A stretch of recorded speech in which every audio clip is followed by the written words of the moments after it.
नमस्कार साथियों, स्वागत है आपका ऑनलाइन स्टडी ग्रुप में। आज की क्लास में घटनासार करंट वार्षिकी 2022 के अंतर्गत नवीनतम नियुक्त को कवर करेंगे। याद रखिएगा, परीक्षा के दृष्टिकोण से अत्यंत महत्वपूर्ण टॉपिक है। तो चलिए प्रारंभ करते हैं। नवीनतम नियुक्ति, सबसे पहला नाम है राजीव कुमार का। याद रखिएगा, राजीव कुमार को मुख्य चुनाव आयुक्त नियुक्त किया गया है। दूसरा प्रश्न पूछा जा सकता है कि राजीव कुमार किस क्रम के मुख्य चुनाव आयुक्त हैं, तो आपका जवाब होगा 25वें मुख्य चुनाव आयुक्त के रूप में राजीव कुमार की नियुक्ति की गई है। यदि पूछा जाए कि राजीव कुमार ने किसके स्थान पर यह पदभार ग्रहण किया, तो याद रखिएगा 14 मई 2022 को सुशील चंद्रा की जगह पर राजीव कुमार ने मुख्य चुनाव आयुक्त के रूप में पदभार ग्रहण किया। याद रखिएगा, राजीव कुमार ने वर्ष 2022 में चुनाव आयोग में चुनाव आयुक्त के रूप में कार्यभार ग्रहण किया था। यहां पर मैं एक बात आपको याद दिलाना चाहता हूं कि कई बार जो भी टॉपिक करंट में प्रचलित हैं उनके स्टैटिक पार्ट से प्रश्न पूछा जा सकता है।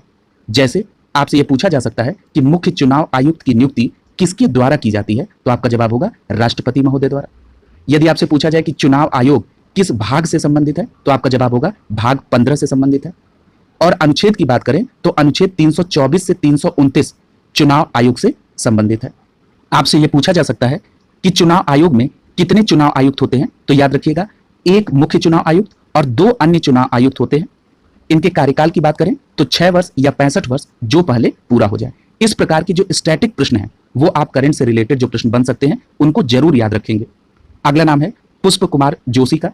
याद रखिएगा, पुष्प कुमार जोशी को हिंदुस्तान पेट्रोलियम कॉर्पोरेशन लिमिटेड अर्थात HPCL का अंतरिम अध्यक्ष और प्रबंध निदेशक नियुक्त किया गया है और पुष्प कुमार जोशी जी की यह नियुक्ति मई 2022 में की गई है। अगला नाम देखिए, डॉक्टर मनोज सोनी। याद रखिएगा, डॉक्टर मनोज सोनी संघ लोक सेवा आयोग के नए अध्यक्ष बनाए गए। इनकी नियुक्ति 5 अप्रैल 2022 को हुई। याद रखिएगा, डॉक्टर मनोज सोनी महाराज सयाजीराव विश्वविद्यालय जो कि बड़ोदरा में है और डॉक्टर बाबा साहब अंबेडकर मुक्त विश्वविद्यालय के कुलपति रहे हैं। यहां सबसे महत्वपूर्ण बात कि यह पूछा जा सकता है कि संघ लोक सेवा आयोग का संबंध किस अनुच्छेद से है, तो आपका जवाब होगा अनुच्छेद 315 में संघ लोक सेवा आयोग और राज्यों में लोक सेवा आयोग के गठन का प्रावधान है। याद रखिएगा, डॉक्टर मनोज सोनी का कार्यकाल 27 जून 2023 तक होगा। इतनी बात आप यहां पर डॉक्टर मनोज सोनी से संबंधित याद रखेंगे। अगला नाम है कृष्णन रामानुजम का। याद रखिएगा, कृष्णन रामानुजम को national association of software and services company यानी नेस्कॉम का 2022 से 2023 सत्र के लिए अध्यक्ष नियुक्त किया गया है। याद रखिएगा, ये जो डॉक्टर कृष्णन रामानुजम हैं ये टाटा कंसल्टेंसी सर्विसेज के एंटरप्राइज ग्रोथ ग्रुप के अध्यक्ष थे। याद रखिएगा, कृष्णन रामानुजम ने रेखा एम मेनन का स्थान लिया है। इतनी बातें आप यहां पर याद रखेंगे। अगला नाम है जनरल मनोज पांडे। याद रखिएगा, 30 अप्रैल 2022 को 29वें थल सेना अध्यक्ष के रूप में जनरल मनोज पांडे ने पदभार ग्रहण किया। याद रखिएगा, जनरल मनोज पांडे ने मनोज मुकुंद नरवणे का स्थान लिया है और यह पहली बार होगा जब कोई सेना में इंजीनियरिंग कोर से कोई अधिकारी थल सेना का अध्यक्ष बना है।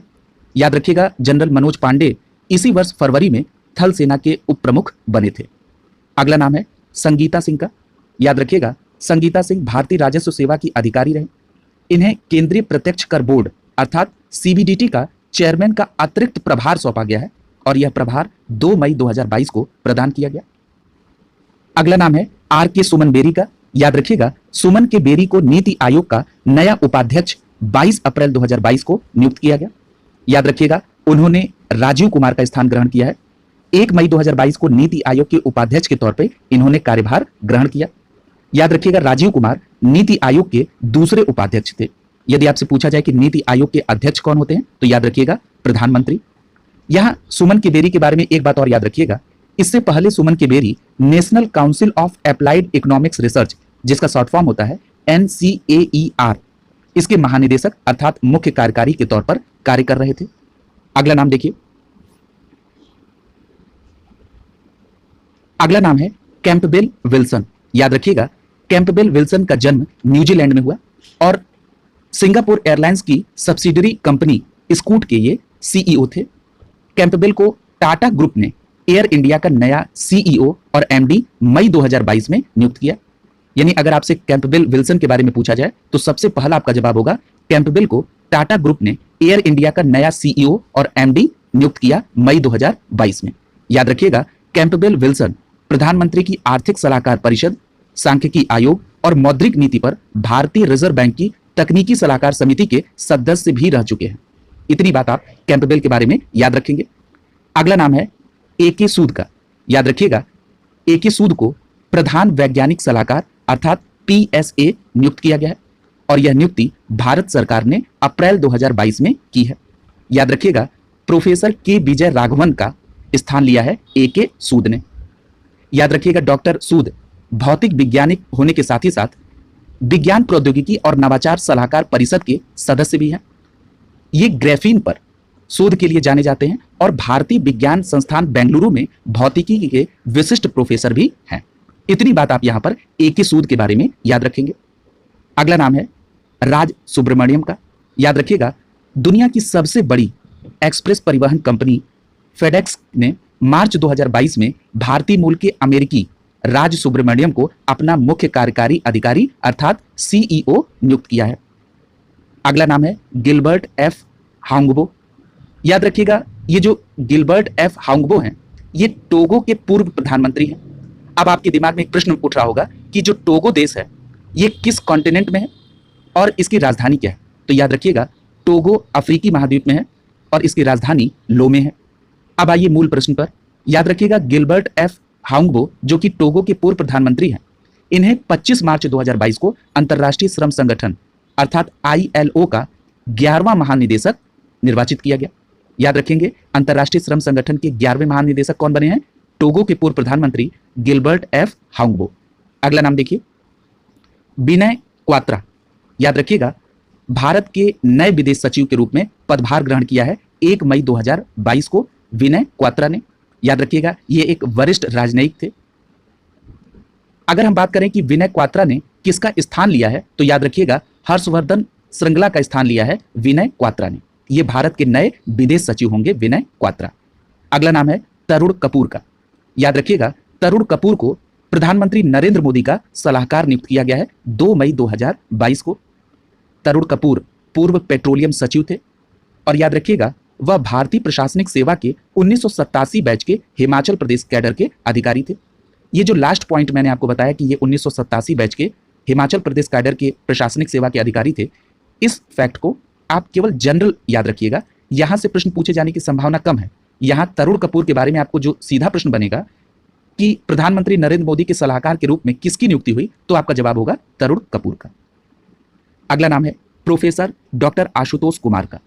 याद रखिएगा, भारतीय निर्वाचन आयोग ने प्रोफेसर आशुतोष को India international institute of democratic and election management में टी.एन. सेशन चेयर का पहला अतिथि प्रोफेसर नियुक्त किया है और यह नियुक्ति कब की गई? 31 मार्च 2022 को। क्लियर है? और किसके द्वारा की गई? तो भारतीय निर्वाचन आयोग के द्वारा। याद रखेंगे, टी.एन. सेशन चेयर के पहले अतिथि प्रोफेसर होंगे प्रोफेसर डॉक्टर आशुतोष कुमार। अगला नाम है डॉक्टर एस राजू का। याद रखिएगा, एस राजू को भारतीय भूवैज्ञानिक सर्वेक्षण का नया महानिदेशक नियुक्त किया गया और यह नियुक्ति 1 अप्रैल 2022 को की गई। याद रखिएगा, एस राजू ने आर.एस. गरखल का स्थान ग्रहण किया है। अगला नाम है हेमंत बिस्वा शर्मा। याद रखिएगा, असम के मुख्यमंत्री हैं हेमंत बिस्वा शर्मा। इन्हें 25 मार्च 2022 को वर्ष 2022 से 2026 तक के लिए यानी 4 वर्षों के कार्यकाल के लिए भारतीय बैडमिंटन संघ, जिसको शॉर्ट फॉर्म में BAD कहा जाता है, इसके अध्यक्ष के रूप में निर्वाचित किया गया है। अर्थात भारतीय बैडमिंटन संघ के अध्यक्ष के रूप में 2022 से 2026 तक के सेशन के लिए किसको अध्यक्ष चुना गया है? हेमंत बिस्वा शर्मा को। अगला देखिए, हिसाशी ताकेउची। ये जापान के हैं, हिसाशी ताकेउची। इन्हें 1 अप्रैल 2022 को 3 वर्ष की अवधि के लिए मारुति सुजुकी के प्रबंध निदेशक और मुख्य कार्यकारी अधिकारी अर्थात MD और CEO के रूप में नियुक्ति मिली है। किसको? हिसाशी ताकेउची को। किसमें MD बनाए गए हैं? मारुति सुजुकी में 3 वर्ष के लिए। अगला देखिए, अगला नाम है शशि सिन्हा का। याद रखिएगा, 25 मार्च 2022 को IPG मीडिया ब्रॉड्स इंडिया के CEO शशि सिन्हा को नया अध्यक्ष चुना गया है। यदि आपसे पूछा जाए कि किसके द्वारा चुना गया, तब आपका जवाब होगा ब्रॉडकास्ट ऑडियंस रिसर्च काउंसिल अर्थात BARC इंडिया के द्वारा शशि सिन्हा को IPG मीडिया ब्रॉड्स इंडिया का नया अध्यक्ष चुना गया है। याद रखिएगा, वो पुनीत गोयनका का स्थान ग्रहण करेंगे। अगला देखिए, अगला नाम है एन चंद्रशेखरन। याद रखिएगा, टाटा सन्स के कार्यकारी अध्यक्ष एन चंद्रशेखरन को 14 मार्च 2022 को आधिकारिक तौर पर एयर इंडिया के अध्यक्ष के रूप में नियुक्त किया गया।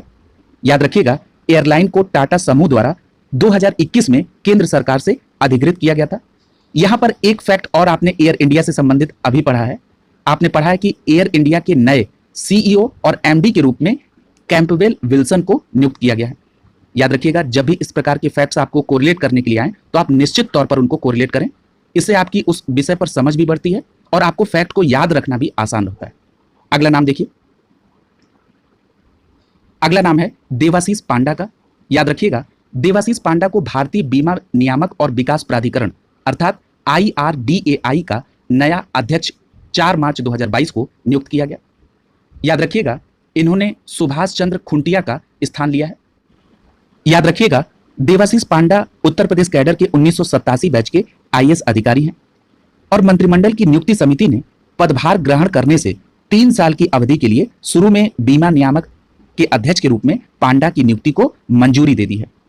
अगला नाम है KN राघवन का। याद रखिएगा, KN राघवन को हाल ही में इंटरनेशनल रबर स्टडी ग्रुप का अध्यक्ष चुना गया है। आप सभी को पता है कि भारतीय रबर बोर्ड के कार्यकारी निदेशक के तौर पर काम कर रहे हैं KN राघवन और अब उन्हें इंटरनेशनल रबर स्टडी ग्रुप का अध्यक्ष चुना गया है। इनका यह कार्यकाल 2 वर्ष का होगा। याद रखिएगा, वह 31 मार्च 2022 को सिंगापुर में होने वाले प्रतिनिधि मंडल के प्रमुखों की बैठक की अध्यक्षता भी करेंगे। जहां तक बात है इंटरनेशनल रबर स्टडी ग्रुप की, तो ये एक प्राकृतिक और सिंथेटिक रबर उत्पादक और उपभोग करने वाले देशों का एक अंतर सरकारी संगठन है। और याद रखिएगा, इंटरनेशनल रबर स्टडी ग्रुप की स्थापना 1944 में की गई थी। इतनी बात आप यहां पर याद रखेंगे। अगला नाम है संजय मल्होत्रा का। याद रखिएगा, केंद्र सरकार ने वित्त मंत्रालय में वित्तीय सेवा विभाग के सचिव संजय मल्होत्रा को फरवरी 2022 में भारतीय रिजर्व बैंक के केंद्रीय बोर्ड में निदेशक के रूप में नामित किया गया। यानी संजय मल्होत्रा को भारतीय रिजर्व बैंक के केंद्रीय बोर्ड में निदेशक के रूप में नामित किया गया। और याद रखिएगा, उनका यह नामांकन 16 फरवरी 2022 से अगले आदेश तक प्रभावी रहेगा।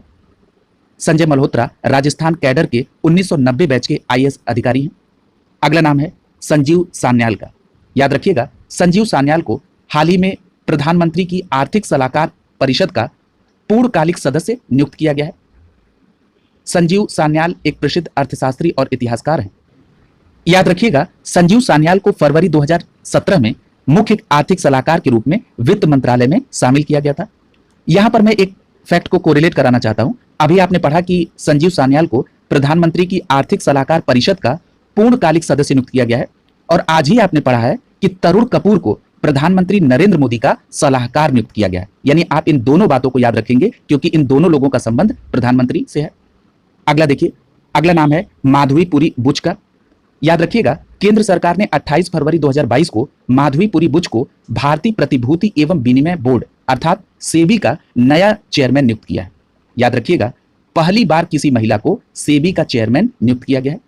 यह फैक्ट इस प्रश्न को और इंपॉर्टेंट बनाता है कि पहली बार किसी महिला को सेबी का चेयरमैन नियुक्त किया गया है और उनका नाम क्या है? माधवीपुरी बुच। यहां एक बात और याद रखिएगा, माधवीपुरी बुच ने अजय त्यागी का स्थान लिया है और उनको यह नियुक्ति 3 वर्ष के लिए मिली है। अगला देखिए, अगला नाम है पुष्प कुमार जोशी का। याद रखिएगा, पुष्प कुमार जोशी को देश की तीसरी सबसे बड़ी तेल शोधन और ईंधन विपणन company Hindustan petroleum corporation limited, जिसका शॉर्ट फॉर्म होता है HPCL, इसका नया अध्यक्ष और प्रबंध निदेशक नामित किया गया। यानी HPCL के नए अध्यक्ष और प्रबंध निदेशक किसे नामित किया गया है? पुष्प कुमार जोशी को। याद रखिएगा, पुष्प कुमार जोशी वर्तमान में HPCL में मानव संसाधन निदेशक है और उन्होंने मुकेश कुमार सुराणा का स्थान ग्रहण किया है। अगला नाम है रवि मित्तल का। याद रखिएगा, 9 फरवरी 2022 को रवि मित्तल ने नई दिल्ली में भारतीय दिवाला एवं शोधन अक्षमता बोर्ड के अध्यक्ष के रूप में कार्यभार ग्रहण किया है। अर्थात भारतीय दिवाला एवं शोधन अक्षमता बोर्ड के अध्यक्ष कौन हुए? रवि मित्तल। और कब हुए? तो 9 फरवरी 2022 को। यहां एक बात और महत्वपूर्ण है, भारतीय दिवाला एवं शोधन अक्षमता बोर्ड की स्थापना कब हुई थी? तो आपका जवाब होगा 1 अक्टूबर 2016 को। और पूछा जाए कि यह किस अधिनियम के तहत हुई, तो याद रखिएगा दिवाला और शोधन अक्षमता संहिता 2016 के तहत। यहां से भी सीधे प्रश्न पूछे जा सकते हैं क्योंकि ये इस प्रश्न का स्टैटिक पार्ट है। अगला देखिए, अगला नाम है दिलीप संघानी का। याद रखिएगा, गुजरात के सहकारिता नेता दिलीप संघानी को Indian farmers fertilisers cooperative limited अर्थात इफ्को का नया अध्यक्ष 19 जनवरी 2022 को चुना गया। याद रखिएगा, इनकी नियुक्ति बलविंदर सिंह नकई की मृत्यु के बाद हुई है। अगला नाम है प्रोफेसर भूषण पटवर्धन का। याद रखिएगा, विश्वविद्यालय अनुदान आयोग अर्थात यूजीसी ने शिक्षाविद और अनुसंधान वैज्ञानिक प्रोफेसर भूषण पटवर्धन को हाल ही में राष्ट्रीय मूल्यांकन और प्रत्यायन परिषद अर्थात NAAC बेंगलुरु की कार्यकारी समिति का नया अध्यक्ष नियुक्त किया है। यानी भूषण पटवर्धन को कहां का अध्यक्ष नियुक्त किया गया? तो याद रखिएगा, राष्ट्रीय मूल्यांकन और प्रत्यायन परिषद अर्थात NAAC बेंगलुरु का कार्यकारी समिति का अध्यक्ष नियुक्त किया गया। और किसके द्वारा किया गया? तो आपका जवाब होगा विश्वविद्यालय अनुदान आयोग अर्थात यूजीसी के द्वारा। याद रखिएगा, प्रोफेसर पटवर्धन वर्तमान में आयुष मंत्रालय भारत सरकार द्वारा नामित एक राष्ट्रीय शोध प्रोफेसर हैं। अगला नाम है अलका मित्तल का। याद रखिएगा, सार्वजनिक क्षेत्र की Maharatna company oil and natural gas corporation limited अर्थात ONGC में निदेशक HR के रूप में कार्यरत कर रही अलका मित्तल को इस महारत्न कंपनी अर्थात ONGC की चेयरमैन सह प्रबंध निदेशक अर्थात CMD के रूप में अतिरिक्त कार्यभार दिया गया है। और इस बात की घोषणा कब हुई? जनवरी 2022 में। यानी एक लाइन में आप ये समझें कि अलका मित्तल को ONGC में कंपनी की चेयरपर्सन सह प्रबंध निदेशक अर्थात CMD का अतिरिक्त कार्यभार मिला है। याद रखिएगा, इस नियुक्ति के 6 माह तक वो इस पद पर रहेंगी। इस महारत्न कंपनी की चेयरपर्सन का दायित्व संभालने वाली वह पहली महिला बनी है। यहां एक फैक्ट से और कोरिलेट करिए कि इनके पूर्व निशी वासुदेव सार्वजनिक क्षेत्र की एक अन्य महारत्न कंपनी है जिसका नाम है हिंदुस्तान पेट्रोलियम, उसकी चेयरपर्सन बनने वाली पहली महिला थी। याद रखेंगे, दोनों फैक्ट अलका मित्तल से भी संबंधित और निशी वासुदेव से भी संबंधित। अगला नाम है उर्जित पटेल का। याद रखिएगा, भारतीय रिजर्व बैंक अर्थात RBI के पूर्व गवर्नर हैं उर्जित पटेल। इन्हें बीजिंग स्थित बहुपक्षीय वित्तीय संस्थान एशियन इंफ्रास्ट्रक्चर इन्वेस्टमेंट बैंक अर्थात AIIB का उपाध्यक्ष जनवरी 2022 में नियुक्त किया गया। यानी सीधी बात कि उर्जित पटेल को AIIB के उपाध्यक्ष के तौर पर जनवरी 2022 में नियुक्त किया गया है। और ये कहां पर है बैंक? तो याद रखिएगा, बीजिंग चीन में है। याद रखिएगा, भारत के DJ पांडियान का स्थान लेंगे उर्जित पटेल। अगला है लेफ्टिनेंट जनरल मनोज पांडे। थल सेना के पूर्वी कमान के प्रमुख लेफ्टिनेंट जनरल मनोज पांडे को थल सेना के नए उप प्रमुख के तौर पर 1 फरवरी 2022 को नियुक्त किया गया। इस पद पर लेफ्टिनेंट जनरल CP मोहती को का स्थान उन्होंने लिया। यहां पर देखिए, अभी आपने स्टार्टिंग में जनरल मनोज पांडे को पढ़ा था और यह पढ़ा था कि 29वें थल सेना के अध्यक्ष बने हैं जनरल मनोज पांडे। और वहां पर एक बात यह दी गई थी कि फरवरी 2022 में जनरल मनोज पांडे को थल सेना का उप प्रमुख बनाया गया था। उसी फैक्ट का जिक्र यहां पर किया जा रहा है। दोनों बातें आपको रिलेट कर लेंगे। अगला नाम है S सोमनाथ का। याद रखिएगा, वरिष्ठ एरोस्पेस इंजीनियरिंग और रॉकेट वैज्ञानिक S सोमनाथ को भारतीय अंतरिक्ष अनुसंधान संगठन अर्थात इसरो के नए चेयरमैन के रूप में नियुक्त किया गया है। याद रखिएगा, K7 का स्थान लेंगे कौन? S सोमनाथ जी। याद रखिएगा, इनकी नियुक्ति 3 वर्ष के लिए की गई है। सोमनाथ इसरो के चेयरमैन रहने के साथ ही साथ भारत सरकार के अंतरिक्ष विभाग के सचिव भी रहेंगे। ये दोनों बातें आप याद रखेंगे। S सोमनाथ इसरो के नए चेयरमैन नियुक्त हुए हैं, उन्होंने K7 का स्थान लिया है। इनकी यह नियुक्ति 3 वर्ष के लिए होगी। साथ ही साथ वो भारत सरकार के अंतरिक्ष विभाग के सचिव भी रहेंगे। इतनी बातें आप यहाँ पर याद रखेंगे। अगला नाम देखिए, आयशा मलिक का है। याद रखिएगा, पाकिस्तान के न्यायिक इतिहास में पहली बार एक महिला को सर्वोच्च न्यायालय में न्यायाधीश के रूप में नियुक्ति प्रदान की गई। इस दृष्टिकोण से यह प्रश्न अत्यंत महत्वपूर्ण है और कई परीक्षाओं में यह प्रश्न पूछा भी जा चुका है। तो याद रखेंगे, आयशा मलिक नाम है जिन्हें पाकिस्तान में पहली बार सर्वोच्च न्यायालय में न्यायाधीश के रूप में नियुक्त किया गया है। इसके पूर्व वो लाहौर उच्च न्यायालय में न्यायाधीश थी। याद रखिएगा, 24 जनवरी 2022 को उन्होंने शपथ ग्रहण की सर्वोच्च न्यायालय में बतौर न्यायाधीश। अगला नाम है V अनंत नागेश्वरन का। याद रखिएगा, V अनंत नागेश्वरन को सरकार ने नए मुख्य आर्थिक सलाहकार अर्थात CEA के तौर पर जनवरी 2022 में नियुक्त किया है। और सबसे इंटरेस्टिंग बात कि जब वित्तीय वर्ष 2022-23 का केंद्रीय बजट प्रस्तुत किया जाना था तो उसके 3 दिन पूर्व V अनंत नागेश्वरन को मुख्य आर्थिक सलाहकार के तौर पर नियुक्ति दी गई। ठीक है, और V अनंत नागेश्वरन ने 28 जनवरी 2022 को इस पदभार को ग्रहण किया। अगला नाम देखिए, अगला नाम है जुनैद कमाल का। याद रखिएगा, विश्व बैंक के भारत में निदेशक जुनैद कमाल अहमद को अंतर्राष्ट्रीय ऋण एजेंसी का उपाध्यक्ष मार्च 2022 में नामित किया गया। और याद रखिएगा, वे यह पद ग्रहण करने वाले दूसरे बांग्लादेशी होंगे। इसके पूर्व में बांग्लादेश के फैसल चौधरी को अंतर्राष्ट्रीय ऋण एजेंसी के उपाध्यक्ष के तौर पर चुना जा चुका है। और वर्तमान में जुनैद कमाल क्या थे? विश्व बैंक के भारत में निदेशक थे। अगला नाम देखिए, यानी दोनों बातें आप याद रखेंगे। अंतर्राष्ट्रीय ऋण एजेंसी के नए उपाध्यक्ष जुनैद कमाल, और इनका संबंध किस देश से है? तो बांग्लादेश। अगला नाम है विनय कुमार त्रिपाठी का। याद रखिएगा, उत्तर पूर्व रेलवे के महाप्रबंधक रहे विनय कुमार त्रिपाठी को रेलवे बोर्ड का नया चेयरमैन सह सीईओ 1 जनवरी 2022 को बनाया गया। याद रखिएगा, इस पद पर उनका कार्यकाल 30 जून 2022 तक होता, लेकिन उनके कार्यकाल को 6 माह का विस्तार दिया गया। अब उनका कार्यकाल 31 दिसंबर 2022 तक रहेगा। यानी 31 दिसंबर 2022 तक रेलवे बोर्ड के चेयरमैन रहेंगे विनय कुमार त्रिपाठी। याद रखिएगा, उन्होंने सुनीत शर्मा का स्थान ग्रहण किया है। अगला नाम है मोहित जैन का। याद रखिएगा, इकोनॉमिक टाइम्स के श्री मोहित जैन को सत्र 2021-22 के लिए इंडियन न्यूज़पेपर सोसाइटी अर्थात आईएनएस के चेयरमैन के तौर पर दिसंबर 2021 में चुना गया। यानी आईएनएस अर्थात इंडियन न्यूज़पेपर सोसाइटी के अब नए चेयरमैन कौन होंगे? मोहित जैन। याद रखिएगा, इस पद पर उनका चुनाव आईएनएस की जो 17 दिसंबर 2021 को वीडियो कॉन्फ्रेंसिंग के माध्यम से 82वीं वार्षिक बैठक हुई, उसमें इनकी नियुक्ति हुई। याद रखिएगा, इन्होंने श्री एल आदि मूलम का स्थान ग्रहण किया है। किसने? मोहित जैन ने। अगला नाम है डॉक्टर अनुपम राय का। याद रखिएगा, विदेश मंत्रालय में संयुक्त सचिव के रूप में कार्यरत डॉक्टर अनुपम राय को अब जेनेवा में निःशस्त्रीकरण पर संयुक्त राष्ट्र सम्मेलन में भारत के नए स्थायी प्रतिनिधि के तौर पर नियुक्त किया गया है। याद रखिएगा, डॉक्टर अनुपम राय पंकज शर्मा का स्थान लेंगे। अगला नाम है डॉक्टर समित पात्रा का। याद रखिएगा, आप सभी को पता भी है कि भारतीय जनता पार्टी के राष्ट्रीय प्रवक्ता हैं डॉक्टर समित पात्रा। इन्हें भारतीय पर्यटन विकास निगम अर्थात आईटीडीसी का गैर कार्यकारी चेयरमैन दिसंबर 2021 में बनाया। यानी भारतीय पर्यटन विकास निगम आईटीडीसी के गैर कार्यकारी चेयरमैन के तौर पर किसे नियुक्त किया गया? तो डॉक्टर समित पात्रा को। इस पद पर उनकी नियुक्ति 3 वर्ष के लिए की गई है। अगला नाम है अरुण पुरवार का। याद रखिएगा, 27 जनवरी 2022 को अरुण पुरवार को गैर banking finance company IIFL finance board का नया अध्यक्ष नियुक्त किया गया है। अरुण पुरवार को इनकी यह नियुक्ति 1 अप्रैल 2022 से प्रभावी होगी। अगला नाम है प्रमोद चंद्र मोदी का। याद रखिएगा, प्रमोद चंद्र मोदी को हाल ही में रामाचार्युलू की जगह पर राज्यसभा के नए महासचिव के रूप में नियुक्त किया गया। अर्थात राज्यसभा के नए महासचिव कौन होंगे? प्रमोद चंद्र मोदी। और उन्होंने किसका स्थान लिया? रामाचार्युलू का। याद रखिएगा, रामाचार्युलू को अब राज्यसभा में सलाहकार के पद पर नियुक्त किया गया है। याद रखिएगा, प्रमोद चंद्र मोदी 1982 के सेवानिवृत्त आईएएस अधिकारी हैं और केंद्रीय प्रत्यक्ष कर बोर्ड के पूर्व अध्यक्ष भी रहे हैं।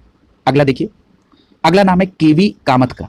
याद रखिएगा, केवी कामत को भारत सरकार ने 28 अक्टूबर 2021 को national bank for finance infrastructure and development, जिसको शॉर्ट फॉर्म में NABFID के रूप में जाना जाता है, इसके अध्यक्ष के तौर पर नियुक्त किया है। अर्थात केवी कामत को national bank for finance infrastructure and development का नया अध्यक्ष नियुक्त किया गया है। याद रखिएगा, NABFID भारत में एक नव स्थापित विकास वित्तीय संस्थान है, जिसे बुनियादी ढांचे के वित्त पोषण के लिए स्थापित किया गया है। अगला नाम है प्रोफेसर बिमल पटेल का। याद रखिएगा, प्रोफेसर बिमल पटेल राष्ट्रीय रक्षा विश्वविद्यालय के कुलपति और भारतीय राष्ट्रीय सुरक्षा सलाहकार बोर्ड के सदस्य। इन्हें अंतर्राष्ट्रीय विधि आयोग में नवंबर 2021 में निर्वाचित किया गया और इस पद के लिए संयुक्त राष्ट्र महासभा में हुए चुनाव में उन्हें 192 सदस्यों में से 163 मत मिले। और प्रोफेसर विमल पटेल का कार्यकाल 5 वर्ष का होगा और इनका कार्यकाल जनवरी 2023 से शुरू होगा। अगला नाम है सज्जन जिंदल का। याद रखिएगा, वर्ल्ड स्टील एसोसिएशन ने अक्टूबर 2021 में JSW स्टील लिमिटेड के अध्यक्ष और प्रबंध निदेशक सज्जन जिंदल को वर्ष 2021-22 के लिए WSA का अध्यक्ष चुना गया है। यानी WSA का फुल फॉर्म क्या होता है? World steel association. यानी वर्ल्ड स्टील एसोसिएशन के अध्यक्ष के तौर पर 2021-22 के लिए सज्जन जिंदल को चुना गया है और इस पद पर चुने जाने वाले जिंदल पहले भारतीय प्रतिनिधि होंगे। ये बात इस प्रश्न को और इंपॉर्टेंट बना रही है। याद रखिएगा, ये जो वर्ल्ड स्टील एसोसिएशन है यानी WSA है, इसमें सदस्य देश स्टील उत्पादन का लगभग 85% का प्रतिनिधित्व करते हैं। अगला नाम है अशोक भूषण का। याद रखिएगा, केंद्र सरकार ने सुप्रीम कोर्ट के पूर्व न्यायाधीश अशोक भूषण को राष्ट्रीय कंपनी कानून अपील न्यायाधिकरण अर्थात एनसीएलएटी का नया अध्यक्ष 31 अक्टूबर 2021 को नियुक्त किया। यानी यहां पर दो बातें आपको प्रमुख तौर पर याद रखनी है। राष्ट्रीय कंपनी कानून अपीली न्यायाधिकरण यानी एनसीएलएटी का नया अध्यक्ष किसे नियुक्त किया गया? तो आपका जवाब होगा अशोक भूषण को। और किसके द्वारा नियुक्त किया गया? तो केंद्र सरकार के द्वारा। कब नियुक्त किया गया? तो 31 अक्टूबर 2021 को। याद रखिएगा, अशोक भूषण का कार्यकाल 4 वर्ष या 70 वर्ष की आयु जो पहले पूरी हो जाए तब तक रहेगा। यहां पर आप एक नाम और याद रखेंगे, न्यायमूर्ति समलिंगम सुधाकर का, जिन्हें अर्ध न्यायिक निकाय नेशनल कंपनी लॉ ट्रिब्यूनल का नया अध्यक्ष नियुक्त किया गया है। यानी इस पॉइंट में आप दो लोगों का नाम याद रखेंगे, पहला अशोक भूषण का, जिन्हें राष्ट्रीय कंपनी कानून अपीली न्यायाधिकरण का अध्यक्ष नियुक्त किया गया, और दूसरा नाम समलिंगम सुधाकर का, जिनको नेशनल कंपनी लॉ ट्रिब्यूनल का अध्यक्ष नियुक्त किया गया है। अगला नाम है ईसा अंबानी का। याद रखिएगा, ईसा अंबानी को प्रतिष्ठित Smithsonian national museum of Asian art का न्यासी बोर्ड में इनको शामिल किया गया है। याद रखिएगा, ईसा अंबानी का ये कार्यकाल 4 वर्ष का होगा। ईसा अंबानी रिलायंस जियो इन्फोकॉम, रिलायंस रिटेल और रिलायंस फाउंडेशन बोर्ड की सदस्य हैं। और इनको कहां शामिल किया गया है? Smithsonian national museum of Asian art के न्यासी बोर्ड में इनको शामिल किया गया है, ईसा अंबानी को। अगला नाम है कैलाश सत्यार्थी। याद रखिएगा, आप सभी को पता भी होगा, कैलाश सत्यार्थी नोबेल शांति पुरस्कार विजेता है और इनको संयुक्त राष्ट्र के महासचिव एंटोनियो गुटेरेस ने 17 सितंबर 2021 को 76वीं महासभा की शुरुआत से पहले सतत विकास लक्ष्य अर्थात एसडीजी अधिवक्ता के रूप में नियुक्त किया है। यानी आपको सीधी बात याद रखनी है, कैलाश सत्यार्थी को सतत विकास लक्ष्य अर्थात एसडीजी के अधिवक्ता के रूप में संयुक्त राष्ट्र संघ के महासचिव एंटोनियो गुटेरेस के द्वारा नियुक्त किया गया। याद रखिएगा, इनके साथ एसटीएम एक्टिविस्ट वेलेंटीना मुनोज रवनाला, माइक्रोसॉफ्ट के अध्यक्ष ब्रैड स्मिथ और के पॉप सुपरस्टार ब्लैक पिंक को नया एसडीजी एडवोकेट भी नियुक्त किया गया। यानी कैलाश सत्यार्थी के साथ इन नाम को भी आप याद रखेंगे। अगला नाम है सतीश पारिक का। याद रखिएगा, सतीश पारिक को सितंबर 2021 में इंटरनेशनल रोड फेडरेशन यानी आईआरएफ इंडिया के अध्यक्ष के रूप में नियुक्त किया गया है। याद रखिएगा, अशोक विल्डकॉन के प्रबंध निदेशक और प्रमोटर हैं सतीश पारिक। यहां पर एक बात और याद रखिएगा, सतीश पारिक ने शुभमय गंगोपाध्याय का स्थान लिया है और ये जो वैश्विक सड़क सुरक्षा निकाय है जो कि जेनेवा में स्थित है, ये दुनिया भर में बेहतर और सुरक्षित सड़कों के लिए कार्य करता है। अगला नाम है जीएस पन्नू का। याद रखिएगा, जीएस पन्नू को केंद्र सरकार ने 6 सितंबर 2021 को आयकर अपीली प्राधिकरण के अध्यक्ष के रूप में नियुक्त किया है। याद रखिएगा, जीएस पन्नू इसके पूर्व उपाध्यक्ष के तौर पर इसमें कार्यरत थे। अगला नाम है जेबी महापात्र का। याद रखिएगा, वरिष्ठ आईएएस अधिकारी जेबी महापात्र को केंद्रीय प्रत्यक्ष कर बोर्ड अर्थात सीबीडीटी का नया चेयरमैन नियुक्त किया गया है। यानी सीधी बात आप याद रखेंगे, केंद्रीय प्रत्यक्ष कर बोर्ड सीबीडीटी के चेयरमैन के तौर पर किसे नियुक्त किया गया है? तो सीधा जवाब होगा जेबी महापात्र को। याद रखिएगा, ये जो महापात्र हैं ये 1985 में भारतीय राजस्व सेवा के अधिकारी हैं। अगला है एनके सिंह। याद रखिएगा, एनके सिंह को 19 अगस्त 2021 को आर्थिक विकास संस्थान सोसाइटी के अध्यक्ष के रूप में चुना गया है। याद रखिएगा, ये जो एनके सिंह हैं ये अर्थशास्त्री, राजनीतिक और भारतीय प्रशासनिक सेवा में अधिकारी भी रहे। याद रखिएगा, एनके सिंह ने जो आर्थिक विकास संस्थान सोसाइटी के अध्यक्ष के तौर पर चुना गया इन्होंने पूर्व प्रधानमंत्री डॉक्टर मनमोहन सिंह का स्थान लिया है, इसलिए प्रश्न काफी महत्वपूर्ण हो जाता है। अगला नाम है डॉक्टर धृति बनर्जी का। याद रखिएगा, भारत सरकार ने भारतीय प्राणी सर्वेक्षण अर्थात जूलॉजिकल सर्वे ऑफ इंडिया, जिसको शॉर्ट फॉर्म में जेडएसआई कहा जाता है, इसके निर्देशक के तौर पर डॉक्टर धृति बनर्जी को नियुक्त किया है। इनकी नियुक्ति को मंजूरी 5 अगस्त 2021 को की गई। याद रखिएगा, 100 वर्षों के इतिहास में पहली बार भारतीय प्राणी सर्वेक्षण में किसी महिला निदेशक को नियुक्त किया गया और उस महिला निदेशक का नाम क्या है? धृति बनर्जी। अगला देखिए, अगला नाम है रश्मि रंजन दास का। याद रखिएगा, वित्त मंत्रालय की संयुक्त सचिव रश्मि रंजन दास को 21 जुलाई 2021 को संयुक्त राष्ट्र कर समिति के सदस्य के रूप में नियुक्त किया गया। याद रखिएगा, रश्मि रंजन दास का कार्यकाल 2021 से 2025 की अवधि के लिए होगा, वो संयुक्त राष्ट्र कर समिति की सदस्य होंगी। अगला देखिए, अगला नाम है गिरीश चंद्र मुर्मू का। याद रखिएगा, भारत के नियंत्रण महालेखा परीक्षक अर्थात कैग जीसी मुर्मू को 2024 से 2027 तक के कार्यकाल के लिए सितंबर 2021 में एशियाई सर्वोच्च लेखा परीक्षा संस्थानों की असेंबली का अध्यक्ष चुना गया है। यानी सीधी सी बात क्या याद रखनी है, गिरीश चंद्र मुर्मू जो कि कैग के पद पर कार्यरत है, इन्हें 2024 से 27 के लिए एशियाई सर्वोच्च लेखा परीक्षा संस्थान की असेंबली का अध्यक्ष नियुक्त किया गया है। यहां पर याद रखिएगा, इस पद के लिए मुर्मू का चयन 56वें शासी निकाय के द्वारा किया गया है और भारत 2024 में Asian organisation of supreme audit institution की 16वीं असेंबली की मेजबानी करेगा। कब? 2024 में। यह महत्वपूर्ण प्रश्न है, याद रखिएगा। यहां पर स्टैटिक पार्ट से एक प्रश्न बन सकता है कि कैग की व्यवस्था संविधान के किस अनुच्छेद में की गई है, तो आपका जवाब होगा अनुच्छेद 148 में। अगला नाम देखिए, कमलेश कुमार पंत का है। याद रखिएगा, केंद्रीय मंत्रिमंडल की नियुक्ति समिति ने हिमाचल प्रदेश कैडर के 1993 के आईएएस अधिकारी कमलेश कुमार को राष्ट्रीय औषधि मूल्य निर्धारण प्राधिकरण के अध्यक्ष के तौर पर अगस्त 2021 में नियुक्त किया है। यानी आपको याद रखना है कि कमलेश कुमार पंत को राष्ट्रीय औषधि और मूल्य निर्धारण प्राधिकरण के अध्यक्ष के रूप में नियुक्त किया गया है। अगला नाम देखिए, अतुल भट्ट का है। याद रखिएगा, केंद्र सरकार ने 2 सितंबर 2021 को अतुल भट्ट को सार्वजनिक क्षेत्र की इस्पात कंपनी राष्ट्रीय इस्पात निगम लिमिटेड अर्थात RINL का अध्यक्ष प्रबंध निदेशक नियुक्त किया है। अगला नाम है निर्लेप सिंह राय का। याद रखिएगा, सरकार के स्वामित्व वाली उर्वरक फर्म नेशनल फर्टिलाइजर्स लिमिटेड अर्थात NFL ने सितंबर 2021 में निर्लेप सिंह राय को कंपनी का अध्यक्ष और प्रबंध निदेशक नियुक्त किया। अर्थात निर्लेप सिंह राय को NFL का नया अध्यक्ष और प्रबंध निदेशक नियुक्त किया गया है। अगला नाम है वर्तिका शुक्ला का। याद रखिएगा, वर्तिका शुक्ला को सार्वजनिक क्षेत्र के उद्यम इंजीनियर्स इंडिया लिमिटेड की पहली महिला अध्यक्ष और प्रबंध निदेशक के रूप में सितंबर 2021 में चुना गया। अगला नाम है SL त्रिपाठी का। केंद्र सरकार ने सितंबर 2021 में SL त्रिपाठी को United India insurance company limited के अध्यक्ष सह प्रबंध निदेशक के रूप में नियुक्त किया। यानी United India insurance company limited के अध्यक्ष सह प्रबंध निदेशक कौन नियुक्त हुए? SL त्रिपाठी। अगला नाम है इकबाल सिंह लालपुरा का। याद रखिएगा, इकबाल सिंह लालपुरा पूर्व IPS अधिकारी है और सितंबर 2021 में राष्ट्रीय अल्पसंख्यक आयोग के अध्यक्ष के रूप में नियुक्ति हुई इकबाल सिंह लालपुरा की।